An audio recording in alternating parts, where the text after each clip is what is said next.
Hello. This week, we focus our coverage on the impact of climate change on farming and farm produce here in South Korea and Taiwan. The rising global temperatures have brought about frequent and much stronger typhoons in many countries. But in Taiwan, there have been less typhoon in recent years.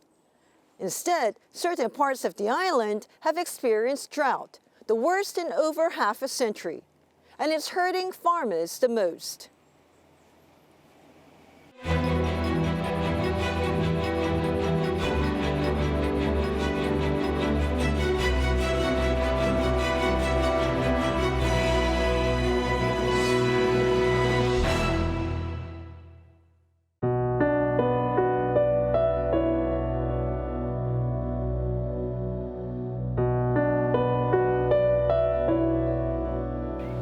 现在都没有水，没有办法插秧哦，我们就不要放这里。At this time of the year, Ma Qingcong will usually be busy plowing and flooding his paddies with water to prepare for spring planting. But this year, the 53-year-old farmer in southern Taiwan's Jiayi County has been forced to take a break. Due to a severe drought, the government has suspended water supply for tens of thousands of hectares of farmland across the island. For Mr. Ma, missing the spring planting means he will lose nearly all of his income for the year.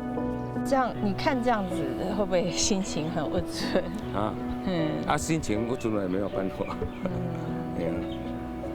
老天带来的，没办法。Taiwan has been hit by a harsh drought since last year due to an absence of typhoons. While typhoons typically cause damage, such as flooding and landslides, they also provide much of the island's water supply. With not a single typhoon making landfall last year, water levels in several reservoirs across the island are dropping at an alarming rate. 因为我们这里是重灾区，都是那个灌溉区域的，我们这里几乎全部都没有种到的，种菜也没有水，所以对我影响是很大。The agricultural sector uses up about 70% of Taiwan's water supply, and it's become the first to take a hit as the drought worsens.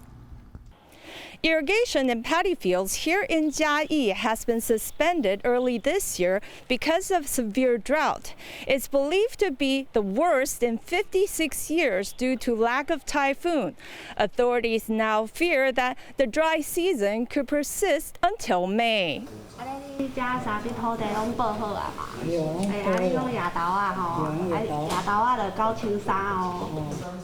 More than 20,000 farmers in Jiayi and neighboring Tainan have been affected by the latest suspension. The government has so far set aside over $250 million to help farmers who have to give up planting due to the water cut. 影响很大，几乎差不多剩下差不多0.5工作而已。也是这样过啊，不然这补助也是稍微一点点的。我们这一块帮助有限了，差不多帮助差不多2-3成而已。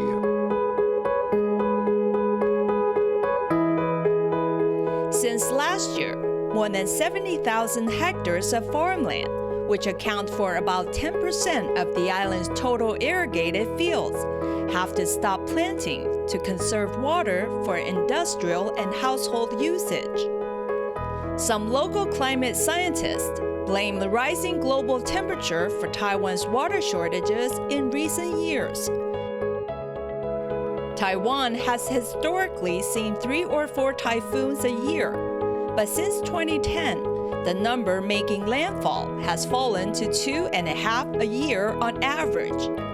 The last time farmers had to suspend planting due to water shortages was in 2015, when there was a lack of typhoon-induced rains. To find out exactly how bad the current drought is, I traveled to a reservoir in badly hit southern Taiwan. This is Taiwan's largest reservoir, the Zhenwen Reservoir. It's a major source of water supply for Jiayi and Tainan of southern Taiwan. Now, its water storage level has dropped below 20%, and if the situation continues to worsen, it could affect household water usage.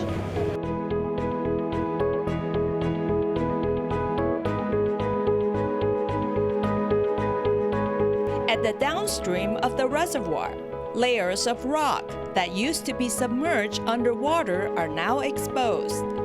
这里就是我们的满水位的地方，所以如果在满水位的时候，你们就只有走这50-60阶而已。现在这个你们走的这些呢，原本都是在水面下的，所以你们在满水位搭船的时候，船在这里。 Moving upstream is an even more shocking sight.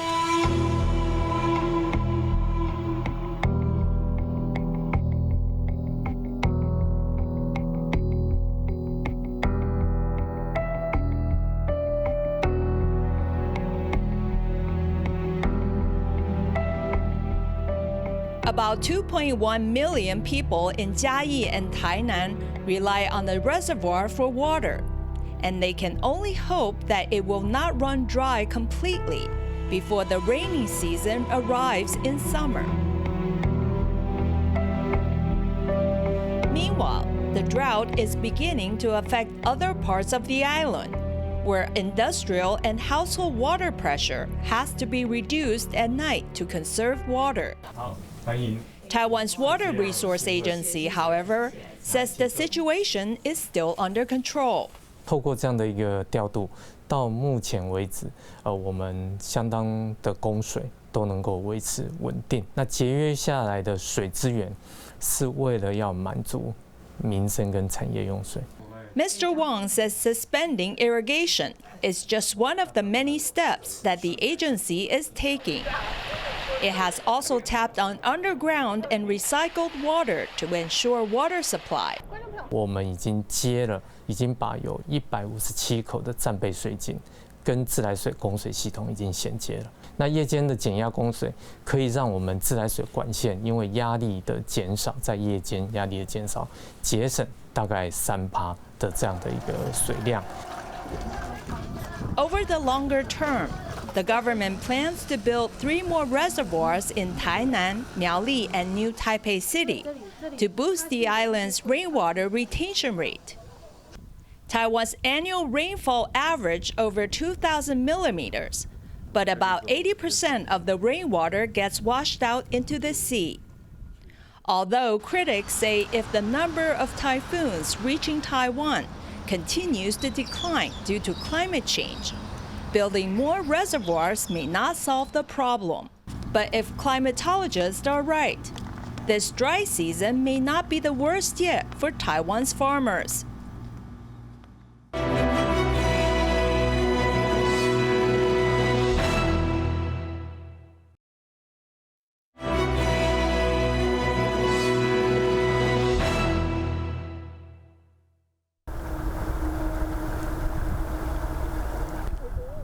Many years ago, farmers across South Korea didn't want to hear anything about global warming or climate change.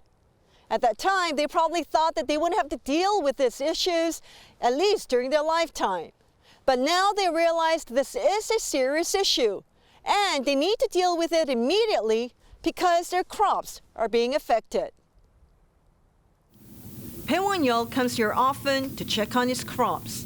These are samesu, a variety of the mugwort species that's native to Korea.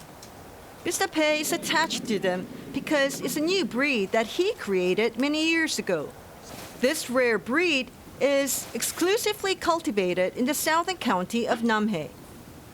Won-yeol represents one of South Korea's new crop of farmers who have turned to growing unconventional crops using unconventional methods as climate change threatens farmers' livelihoods across the globe.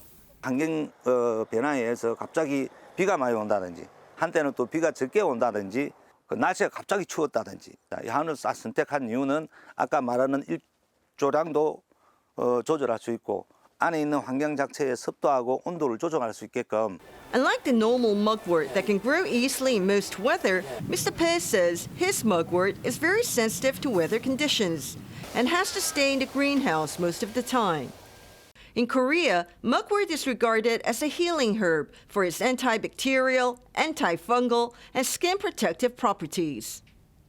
This hame soup can be eaten raw too. But it's not bad, and he was telling me that you can use it to make salads, which I think you can. It tastes pretty good. It has a bitter taste for sure. At this factory, mugwort leaves are being cleaned and sorted to make herbal drinks. And nothing goes to waste. 부산물을 다시 소각을 하면 거기에 환경 부담금을 물게 됩니다. 근데 소각을 하지 않고 그 물건을 다시 아까 건조를 해서 쑥덤으로 이렇게 재탄생을 시키면 환경 부담금도 줄지도 않고 그다음에 이 쑥덤을 활용해서 판매가 돼서 농가 소득에. Moxibustion is a traditional medicine therapy that involves the burning of mugwort on certain points of the body to stimulate blood circulation. In Namhae, a county which is known for producing rice and garlic, more farmers are following in Mr. Pei's footsteps in growing their herb. 우리가 남해군 1차 산업이 마늘농사인데 마늘 시금치인데 이 자꾸 단가가 떨어지니까 농민이 일손은 없고 이 농사 짓기 힘들거든요. 그래서 이제 소독 작물로 바꾸는 것이 바로 이 쑥입니다. 쑥. Thanks to the rapid rise in popularity of Korean beauty products in recent years, mugwort, which has become a popular ingredient in skincare products, has seen a surge in demand. The switch to growing alternative crops like mugwort is also part of the South Korean government's efforts to help Namhae's farmers find new crops that can better adapt to changing climate conditions, as well as bring in better income for farmers. Like here in Tarengi village, famous in Namhae for its terraced rice paddies. Here in South Korea, the agriculture sector is a very important part of the Korean economy, and the most important crop is rice. Now that accounts for about 90% of the total grain production and about 40% of farm income. Kim Ho-young, who's in charge of a project to preserve this village, says he grew up in these green fields, which mainly produced rice. Namhae is warmer than other parts of the country. Farmers here are able to farm all year long, rotating crops between different seasons. Spinach and garlic in winter and rice from around May. 그 앞에 연도에는 거의 다 수확을 해가지고 정말 많은 수확량은 있었는데 작년 계통에는 거의 다 피해를 입어가지고 거의 많이 수확을 못 했어요. 그 이유는 비가 한 번에 많이 오고 비가 안 오는 날이 많이 길어졌기 때문에 그런 거예요. 그래서 그런 부분에 어려움이 많습니다. That's prompted some farmers to think that their old ways of planting may not be sustainable anymore. 쌀이나 그다음 또 겨울 작물을 했던 그 마늘이나 시금치 대신에 다른 작물로 조금씩 변화를 주려고 그럽니다. 그거는 우리 지자체 그리고 남해군에서 하는 그런 연구라든지.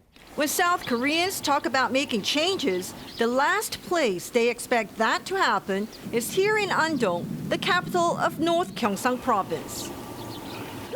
But there's one Andong farmer who purposely chose a path that no one has walked before.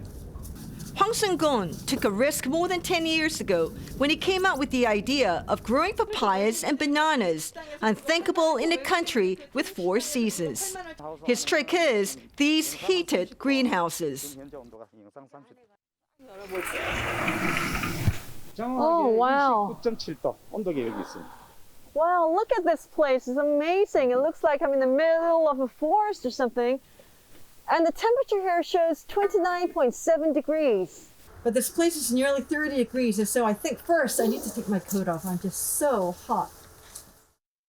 5월부터 설이 오기 직전까지 한 10월간, 약 한 6개월간은 이 아열대 작물을 재배하는 데는 아무 문제가 없는 상태고요. 10월 한 20일 전후부터 그 이듬해 4월 말까지 노지에서는 안 되고 시설 재배 하우스 안에서만 재배 가능하다 하는 거죠. In January, South Koreans experienced their coldest winter in 35 years. but Mr. Huang's crops are being kept warm inside here. These bananas are tiny but delicious. In this ancient Andong city, where time seemed to have stood still, Mr. Huang has built a farm for the future. He can monitor his greenhouses using his mobile phone, whether it's at home or overseas, as long as he has his phone with him. And most things can be controlled remotely. Farmers are usually the first to feel the effects of climate change, and the crisis is already changing farming in South Korea. 아열대 기후로 바뀌더라도 어차피 우리나라는 겨울이 있으니까 시설 아니면은 노지에서는 재배하기가 좀 곤란하더라. 하지만은 이제 점차적으로 해가 지나고 점차적으로 앞으로 향후 100년 정도 됐을 때는 우리나라도 이런 파파야라든지 바나나, 아열대 작물도 노지에서 키울 수 있는 그날이 오지 않겠나 하는. Not every farmer is so ready to embrace change like Mr. Huang. But as climate change advances, more are likely to find that they have no choice but to join the global fight against the climate emergency.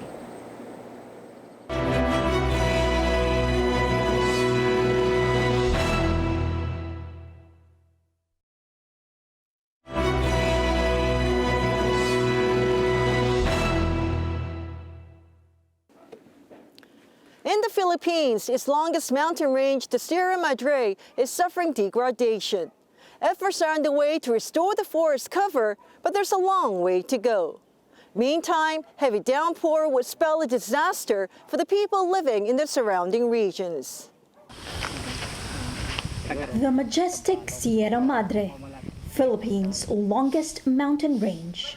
It serves as a barrier in the country's northeast coast and reduces the force of typhoons from the Pacific Ocean before they reach settlements in the main northern island of Luzon. But even as a key biodiversity area with more than a dozen national parks, forest reserves and protected landscapes, the Sierra Madre has at least hundreds of hectares, equivalent to over 1,700 football fields, degrading each year.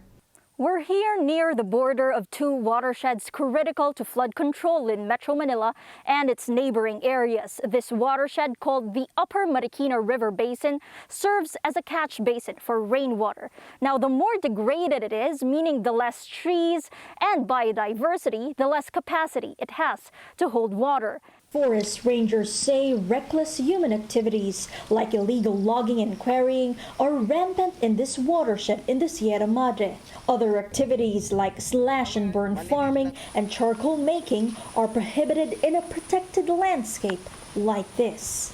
Forest Ranger Ernie is keeping his watchful eyes on such activities. He works for the Masungi Geo Reserve, a conservation project run by a private foundation. Marami po kaming mga nakitang mga ebidensya na pinutol, mga bago pa po yun. Ayun, nang sabi nila sa amin, yun daw ay galing pa sila ng kabilang barangay. Kaya po sila nandito kasi nga po kailangan daw nila ng pera.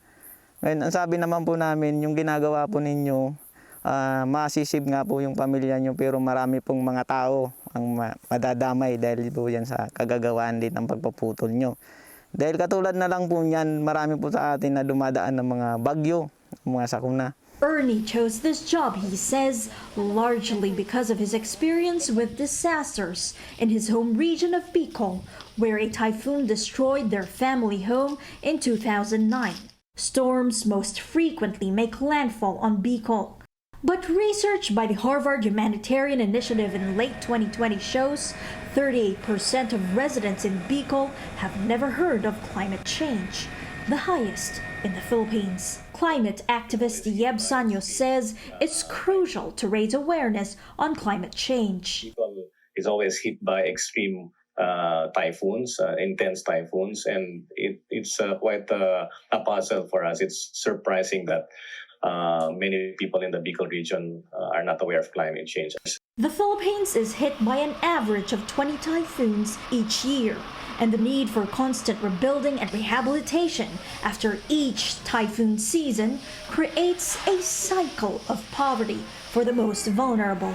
A report by the Institute for Economics and Peace in 2019 says the Philippines is the country most at risk from the climate crisis. Places like the Upper Marikina River Basin and the Sierra Madre could serve as carbon sinks to combat climate change.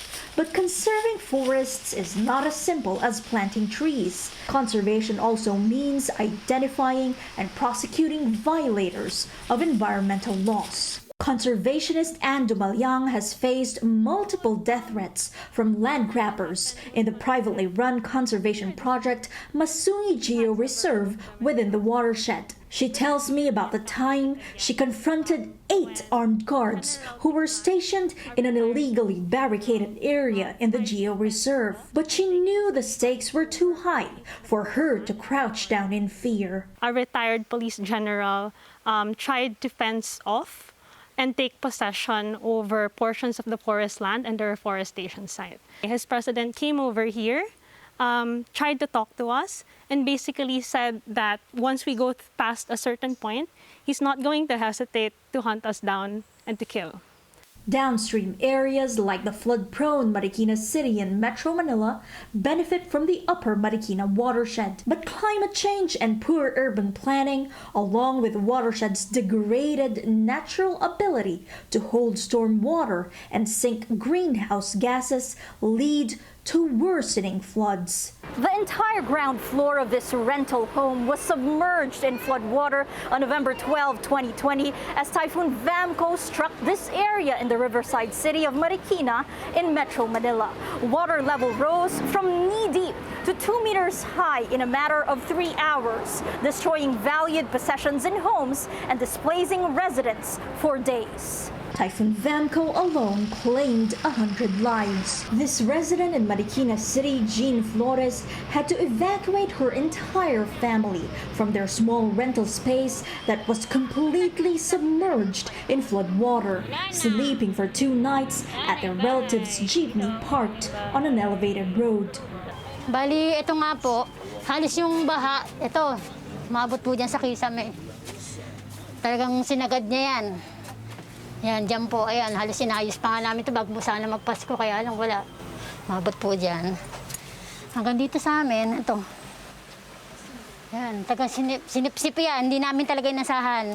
Ito, nagbagsakan. Jean says her family lost $600 in possessions, an amount his husband, a maintenance worker, would take 6 months to earn.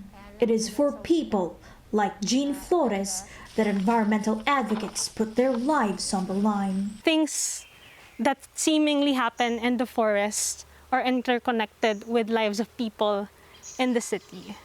So everyone has this idea that when you are, you can be in the city or you can be in the forest, you can be in a rural area, but you can't really put these things in bubbles. We're always in nature. We're always a part of nature. We can never isolate ourselves from it. Whatever we do to it will one way or another impact us. Climate change and the visible destruction of Philippine forests can make one feel like environmental conservation is a losing battle.